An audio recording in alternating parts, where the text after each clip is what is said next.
Halo, kembali lagi dengan saya Erik dari Simplefex ya. Maaf, lumayan lama tidak update video market insight ataupun analisa mingguan karena kebetulan seminggu ataupun 2 minggu lebih saya pas ada ke luar negeri.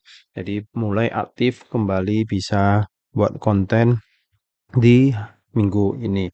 Jadi kebetulan hari ini, hari Minggu tanggal 26, saya akan buatkan kembali video market insight analisa weekly untuk seminggu akan datang yaitu di tanggal 27 besok sampai ke hari Jumat yaitu di tanggal 1 Desember. Jadi di sini adalah penutupan seminggu ini akan penutupan pasar bulanan di bulan November. Jadi sebelumnya, jadi kalau teman-teman belum subscribe YouTube saya bisa lihat dan juga beberapa konten saya seputaran trading. Jadi kalau ada Anda teman-teman suka dengan konten saya ini, tolong bantu like dan juga share ke teman-teman. Jadi bisa kita belajar bareng. Nah, lalu kita kembali lagi ke agenda news untuk sepekan ini yaitu di tanggal 27 besok. Jadi ada news apa-apa saja, saya akan memperhatikan dari market yang USD dollar ataupun United States ya, Amerika Serikat. Nah, di tanggal 27 hari Senin ini medium ya, saya akan fokus ke cari yang high ya. Nah, di sini tanggal 28 adanya pidato di Bank Sentral di Amerika Serikat ya, hari Selasa jam 10 malam. Lalu di tanggal 29 Amerika Serikat tidak ada ya, cuma yang medium aja. Ini ada GDP, GDP growth ya. Lalu tanggal 30 di sini Amerika Serikat. Sebentar. Ada ya, ada ini PCI ya, PCI di tanggal 30. Lalu di tanggal satunya ada hari Jumatnya ada news USD enggak? Sebentar. Ada ISM ya, PMI di hari Jumat di tanggal 1. Di tanggal 4 ini untuk minggu depannya lagi. Oke, jadi sebelumnya saya akan bahas dulu secara analisa teknikal dari perspektif saya. Ini dari DXY ataupun indeks dolar. Nah, untuk DXY-nya ini sendiri gimana? Nampak kemarin penurunannya setelah harga tersentuh di area supply sebelumnya di harga 1066 sekian, lalu ada gerakan penurunan sejak kemarin di awal Oktober sampai akhir November ini. Nah, saat ini udah dekat banget ke harga terendah yaitu di tanggal 30 Agustus di harga 103. Kemungkinan bisa jadi akan turun lagi. Nah, tetapi di atas ini ada imbalance ya. Di sini ada imbalance di daily bisa saja akan naik koreksi. Nah, kemungkinan close candle weekly kemarin hari Jumat ya, hari kemarin, minggu yang kemarin lumayan bearish. Nampak di minggu yang lalu lumayan bearish juga, lalu ada penurunan lagi. Ya, kemungkinan bisa saja akan turun lebih dalam sampai ke low yang di sini. Lalu close candle daily-nya nampak jelas banget dari eh, Kamis ya, Kamis, Jumat di sini ada koreksi, pullback koreksi, lalu ada penurunan paling enggak setidaknya kemungkinan akan mengejar kembali ke low yang di tanggal 21 di 103 sekian. Jadi kemungkinan dolar masih melemah saat ini. Ini untuk perspektif saya di DXY. Lalu untuk market major pair yang lain seperti GBP USD gimana? Untuk GBP USD daily-nya perspektif masih tren kenaikan. Lalu perhatiin di area sini ini adalah zona supply terdekat. Nah, apakah nantinya news agenda sepekan ini bisa saja membuat sentimen positif untuk DXY otomatis untuk GBP USD ataupun major pair yang lainnya belakangnya ada USD kemungkinan bisa jadi akan turun. Lalu di sini adanya imbalance di daily di bawah sini yaitu di tanggal 15 November. Jadi bagi teman-teman jika kalau belum paham tentang imbalance bisa cek di channel YouTube saya bisa search bagian imbalance ya. Lalu saya lihat lagi di perspektif di time frame H4 gimana. Di time frame H4 sendiri saat ini GBP USD lagi kenaikan lalu ada terbentuk lagi swing high yang baru di H4. Artinya di sini sebelumnya ada membuat swing high low dihambat. Nah, kemungkinan bisa saja kalau ada turun koreksi, bisa cari peluang entry buy, yaitu dekat ke zona demand. Ini contohnya aja, ilustrasi seperti ini. Kurang lebih stop loss ada, TP-nya jelas. Ini untuk GBP USD. Lalu untuk Euro USD sendiri gimana? Untuk Euro USD mirip banget dengan GBP USD ya. Harga udah kembali ke area supply di atas ini, di sekitar harga 1.09 sekian. Ya, lalu ada kenaikan, pindah lagi di time frame H4. Di time frame H4, nampak kemungkinan karena ini udah akhir bulan, bisa saja akan sideways di area supply daily ini. Nah, kebetulan juga adanya beberapa news ya. Ada The Fed akan pidato dan juga ada PPI dan yang lain-lain. Kemungkinan bisa saja akan sideways. Nah, apakah nantinya jika kau mampu breakout zona ini, kemungkinan akan fill imbalance di bawah sini. Ini untuk Euro USD. Lalu untuk Australian Dollar gimana? Untuk Australian Dollar sendiri, nampak kemarin ada penurunan drastis, lalu di tanggal 25 Oktober di sini lalu ada kenaikan nge-breakout swing high ini, dia pullback kembali ke zona demand di bawah sini yaitu di harga 0.63 sekian, lalu ada kenaikan. Nah, saat ini Australian Dollar udah di dekat banget di area sebelumnya zona support yang kemungkinan menjadi zona resistan. Jika kalau nantinya ada reject di area sini, bisa cari peluang entryan sell. Dan juga sama untuk DXY, ya kemungkinan ini di sini ini adalah zona demand di daily. Jika hanya kalau ada reject, keadaannya kembali kenaikan ya, kemungkinan akan sideways, lalu ada kenaikan, memfill imbalance di sini, otomatis untuk Australian Dollar akan ada penurunan dan juga beberapa major pair yang lain. Nah, untuk di time frame H4 sendiri bisa nampak jelas trennya masih tren kenaikan. Nah, ini adalah swing sebentar, ini high ya. Ini adalah high low.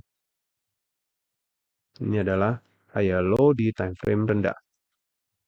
Nah, jadi kemungkinan bisa akan sideways jika kalau mampu nge-breakout low yang di sini kebentuk low ada pullback, bisa entryan sell, lebih konfirmasi ya. Tinggal tunggu nge-breakout, retest, cari sell untuk kembali ke area demand di sini sebelum adanya kenaikan. Nah, tetapi nantinya di area demand sini bisa saja nanti terbreakout ya. Maka ada potensi fill imbalance di bawah sini. Kemungkinan ya jika kalau terbreakout mungkin akan turun kembali ke bawah sini. Ini ada zona demand-nya juga yaitu di sekitar harga 0.63800 yang dimana atasnya ada imbalance. Ini untuk Australian Dollar. Lalu ada 3 pair lagi ya, komoditas gold, silver, dan 1 USD Jepang Yen. Nah, lalu sebelumnya, jadi kalau teman-teman belum tahu di channel Telegram saya ya, linknya ada di deskripsi, saya ada bagikan event untuk giveaway sepekan ini sampai tanggal 1. Jadi teman-teman bisa perhatiin, info lengkapnya bisa klik link Instagram ini. Jadi kalau teman-teman belum follow Instagram saya ini, bisa klik follow. Lalu di sini ada saya buat event giveaway. Ya, teman-teman bisa cek apa sih pertanyaan saya untuk di event giveaway ini. Jadi kalau teman-teman yang menjawab dengan benar, yang beruntung saya akan undi jika kalau benar dan juga beruntung saya akan kontak teman-teman untuk dapat hadiah yang berhubungan dengan trading pastinya. Oke, lanjut lagi ke komoditi ya, yaitu di gold XAU USD. XAU USD sendiri gimana untuk daily? Daily nampak jelas banget trennya saat ini masih tren bullish ya. Nah, lalu kemarin nampak ada penurunan di tanggal 10 November kalau nggak salah adanya news NFP membuat sentimen negatif untuk dolar ya, nampak jelas banget DXY di tanggal 10 ya, benar di sini ada penurunan drastis sentimen negatif untuk dolar. Otomatis di negatif korelasi ya, yaitu XAU USD adanya kenaikan. Kemungkinan ya udah dekat banget ke high sebelumnya itu di harga 2009. Jadi teman-teman kalau ada yang nge-buy pastiin udah amankan posisi. Untuk saat ini gimana? Kemungkinan bisa saja akan naik sedikit lagi ke 2009. Nah, trennya saat ini masih tren kenaikan. Ya, jika kalau mampu nge-breakout di atas ini ada zona supply daily ya. Jika kalau mampu ter-breakout zona supply di harga 2000-an, maka ada potensi kembali ke 2040 pun 2050. Nah, jika kalau ada reject di area supply di sini, ya kemungkinan bisa jadi akan sideways.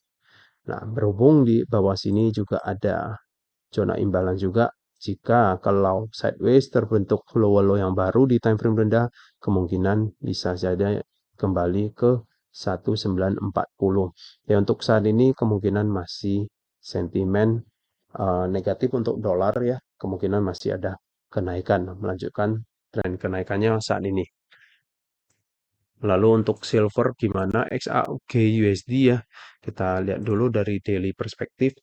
Untuk daily perspektif, trennya ini masih tren naik ya. Apalagi close candle hari Jumat lumayan bullish, kemungkinan masih ada potensi naik ke atas ini yaitu di sekitar harga 24,77 sekian. Nah, jika kalau mampu nge-breakout zona ini, maka ada potensi kejar ke atas ini di harga 25,29 sekian. Nah, lalu yang paling jauh ke high weekly ini. Karena trennya untuk saat ini di weekly masih tren kenaikan. Lalu di time frame H4 sendiri gimana? Ya, di time frame H4 sendiri nampak jelas banget udah terbreakout swing high sebelumnya yaitu di harga 24,13 sekian. Artinya di sini adalah kebentuk swing high low di H4. Di time frame H4 sendiri, daily juga naik ya. Nah, jika kalau ada pullback lagi, tinggal tunggu pullback. Contohnya di sini ada zona demand, ya, di bawah sini juga ada, lalu di sini juga ada. Mana tahu nantinya harga ada koreksi turun fill imbalance di bawah sini, ini ilustrasinya saja. Jika ada pullback, bisa cari peluang entry and buy. Target pertama yaitu ke high yang terbentuk nantinya. Dengan stop loss disesuaikan dengan trading plan masing-masing. Target yaitu paling jauh ke yang garis high ini. Kurang lebih seperti ini. Ini untuk XAG USD. Lalu untuk satu market terakhir di major price USD Jepang Yen, kita perhatiin dari daily dulu. Untuk daily gimana? Daily kemarin nampak harga dekat kali ke 151,900, lalu ada penurunan. Ada penurunan. Nah, di sini adanya wick ya, di sini ada wick, artinya penolakan. Tren besar saat ini lagi tren bullish. Lalu pindah lagi ke time frame H4. Di time frame H4 sendiri udah kebentuk swing low yang lebih rendah. Low ini lebih rendah dari low sebelumnya. Jadi saat ini lagi tertahan di zona sini. Ini ada zona supply. Di atas sini juga ada zona supply. Nah, jika kalau harga bereaksi di sini, kemungkinan bisa jadi akan turun ke bawah sini. Tetapi jika kalau harga masih bermain-main di sini untuk membuat sideways, kemungkinan akan sweep equal high di atas ini ataupun fill imbalance ini sebelum ada kemungkinan penurunan kembali ke bawah sini. Ini untuk USD Jepang Yen. Oke, itu saja analisa mingguan di tanggal untuk besok tanggal 27 sampai ke tanggal 1 hari Jumatnya nanti. Jadi ada beberapa major pair dan juga dua komoditi. Jadi kalau teman-teman jika kalau ada pertanyaan tentang seputar trading boleh diisi di kolom komentar. Dan terima kasih teman-teman sudah menonton video saya ini. Jangan lupa bantu like, share, dan juga bagi teman-teman yang belum subscribe YouTube saya ini, klik tombol subscribe. Sekian aja video saya kali ini. Terima kasih.